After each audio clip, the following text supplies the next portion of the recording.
The other thing I would stress with this, and I've become obsessive with this, is sort of feedback for learning, you know, and how do you enable the learner to become an independent learner. So one of the things I worry about with tutoring is a dependency culture that's created. So if you have tutoring that is not sophisticated, it can lead to the children or the young people, whoever you're tutoring, becoming dependent on thinking that every time they need to learn something, they need someone to help them with it.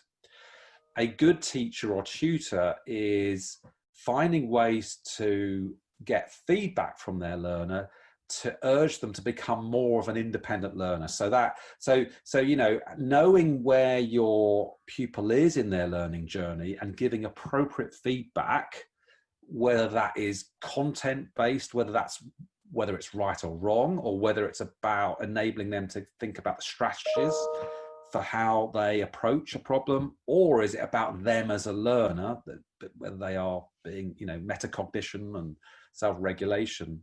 And that is a really skillful thing, right?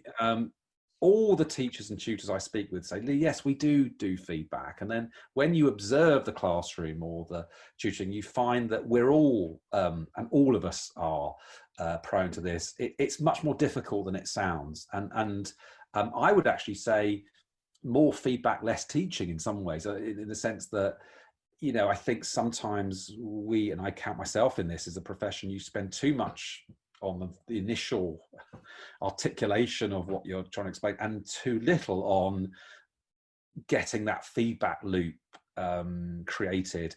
And finally, what I'd say on feedback, I really stress it's really thinking about how feedback how that actually comes from the pupil back to the tutor. It's not, you know, a lot of people think of feedback as the teacher or tutor giving some specific feedback to the pupil.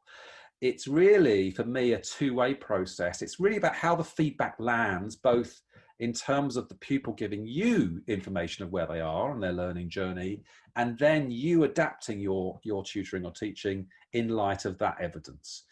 It sounds so simple, but it's so easy to get wrong.